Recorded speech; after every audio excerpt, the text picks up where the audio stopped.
Kenapa, Mas?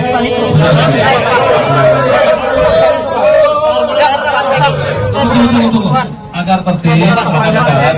Ya, tunggu, sabar. Kenapa ganti identitas? Tidak. Kenapa ganti Robi namanya? Panggilan saya itu. Silakan. Nama gaul saya. Saya tidak pernah melakukan pembunuhan itu. Jadi fitnah. Saya rela mati. Saya rela mati. Tidak.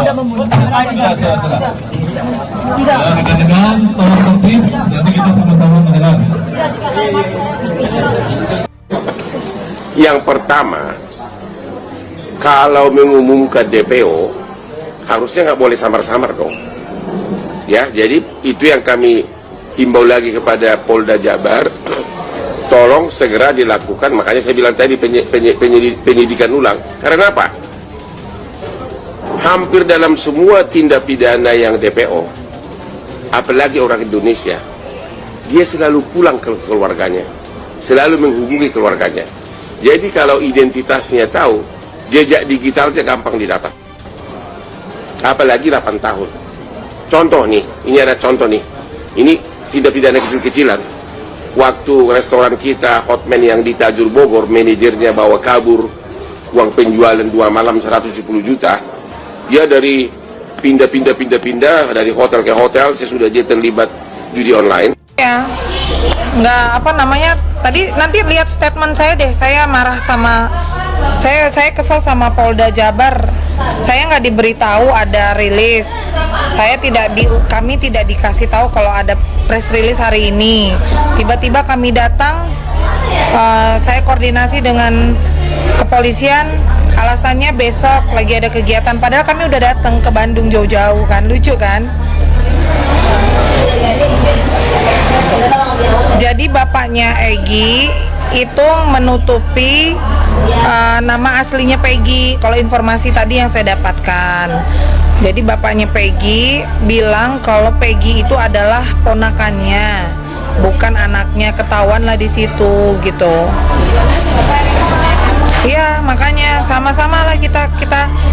Jadi jangan salah persepsi, jangan digoreng-goreng statement saya ya.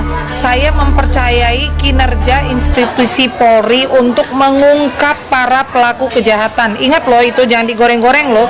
Bukan saya percaya terhadap 2 DPO yang hilang, itu salah. Jangan digoreng-goreng ya, nggak boleh loh. Ya, kita minta Pak Presiden yang turun deh.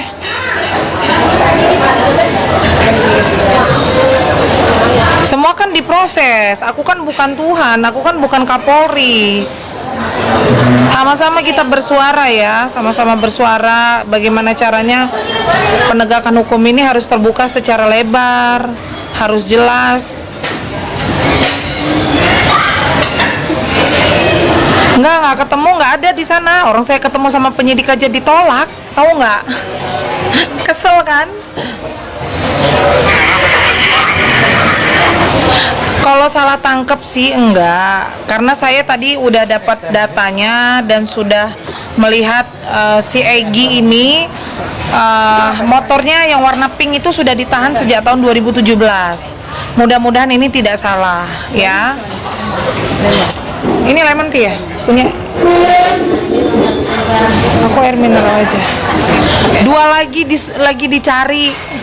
Nah, 2 lagi ini kita lagi menanyakan ke Polda, kenapa kok bisa kok bisa hilang begitu saja, kan aneh.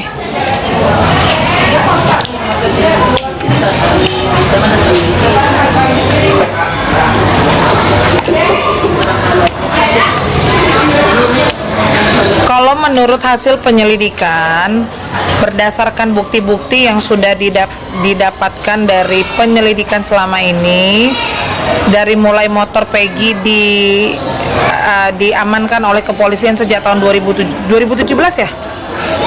Dari tahun berapa diamankan motornya?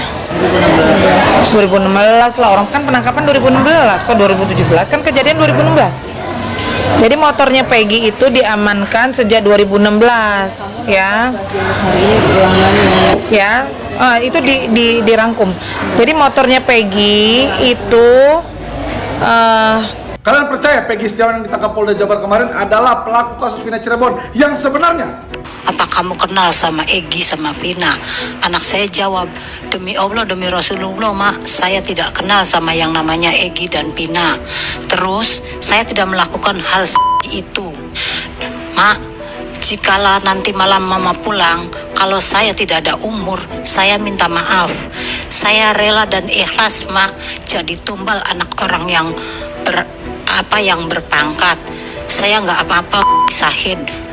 Tapi polisi tetap tidak percaya kalau si Peggy lah yang pelaku utamanya. Sedangkan anak saya bersumpah, anak saya tidak pernah melakukan kejahatan seperti itu. Spekulasi-spekulasi di luaran semakin tidak terkendali, ya. Banyak masyarakat yang meragukan penangkapan Peggy Setiawan yang di Bandung barusan. Ya, banyak mengatakan kok beda dengan keterangan DPO, ya. DPO-nya begini nih, tuh. Ya, dibilang rambut keriting, ternyata yang ditangkap rambutnya lurus dengan foto-foto yang beredar. Juga banyak yang mengatakan di luar sana nama dia bukan Perong, termasuk ibunya. Ya, ada yang bilang juga dia ketika jadi kuli namanya Robi, bukan Perong. Ya, kenapa berbeda dengan keterangan-keterangan di DPO? Ya, saya juga nggak tahu itu kenapa, tanya Polda Jawa Barat yang mengumumkan DPO tersebut. Tapi saya mempunyai keyakinan bahwa semakin viral suatu kasus, ya, seperti kasus Ferdy Sambo, ketika viral baru terungkap semuanya sampai ke akar-akarnya. Semakin viral kasus itu, semakin tidak mungkin aparatur negara kita untuk berbuat hal-hal yang negatif, mencurangi dan sebagainya. Ya, seperti yang banyak beredar sekarang rumor-rumor bahwa Peggy Setiawan ditangkap adalah korban salah tangkap, dikorbankan dan segala macam. Saya nggak yakin. Karena yang sangat saya yakini, ya, Polda Jawa Barat pasti sudah bekerja sangat ekstra, sangat baik, sangat teliti dan sangat hati-hati karena kasus ini sangat viral, ya. Seluruh lapisan masyarakat sekarang mengawal dan menonton kasus ini. Jadi nggak mungkin polisi bertindak aneh-aneh, ceroboh, itu nggak mungkin sekali, saya yakin, ya. Jadi saran saya, ya, Polda Jawa Barat segera mengekspos, ya, bahkan press conference dengan seluruh awak media dan menunjukkan tuh muka si Peggy Setiawan, dan suruh kayak kemarin kasus Galilos, ngomong sepatah dua kata, bahkan minta maaf kepada seluruh masyarakat dan khususnya keluarga Egy dan keluarga Vina. Ya, jadi seluruh keresahan-keresahan masyarakat itu terjawab di luar sana, bahkan tidak blunder lagi. Ya, gimana menurut kawan-kawan? Coba tulis di kolom komentar. Terima kasih. Pemirsa, kakak kandung dari Vina Marliana dan kuasa hukumnya mempertanyakan keputusan Polda Jawa Barat yang menggugurkan 2 dari 3 daftar pencarian orang atau DPO dalam kasus pembunuhan Vina Cirebon dan kekasihnya, yaitu Egy tahun 2016. Seperti diketahui dalam konferensi pers Polda Jawa Barat yang digelar pada Minggu siang, kepolisian menghilangkan 2 DPO dari peristiwa tersebut. Padahal sebelumnya pihak kepolisian mengungkapkan dalam kasus pembunuhan Vina dan Egy, ada 3 tersangka yang masih DPO dari total 11 orang. Peralatan DPO kasus pembunuhan Vina dan Egy diungkapkan Polda Jawa Barat dalam jumpa pers pada hari Minggu tanggal 26 Mei 2024. Pihak Polda Jawa Barat mengkonfirmasi DPO yang selama ini ada 3 orang, ternyata hanya 1 orang, yakni Peggy Setiawan atau PS yang kini telah ditetapkan sebagai tersangka. Marliana mengungkapkan perasaan senang sekaligus bingung atas informasi yang disampaikan oleh pihak kepolisian tersebut. Namun, Marliana menyatakan adanya kebingungan dan ketidakpastian setelah Polda Jawa Barat menyebut bahwa DPO dalam kasus ini hanya berjumlah 1 orang, bukan 3 seperti yang sebelumnya diberitahukan kepada keluarga. Menurut Marliana, keluarga mengetahui adanya 3 DPO dari berkas berita acara pemeriksaan atau BAP yang diberikan sebelumnya. Ia menekankan bahwa penetapan 3 DPO tersebut menjadi dasar pemahaman keluarga selama ini. Marliana juga menyatakan niatnya untuk menanyakan langsung kepada Polda Jawa Barat mengenai perubahan informasi ini. Ia merasa bingung dengan pernyataan terbaru yang menyebut hanya ada 1 DPO saja. Pihak keluarga berharap ada kejelasan lebih lanjut dari pihak kepolisian mengenai status DPO yang terlibat dalam kasus tragis yang menimpa Vina dan juga Egy.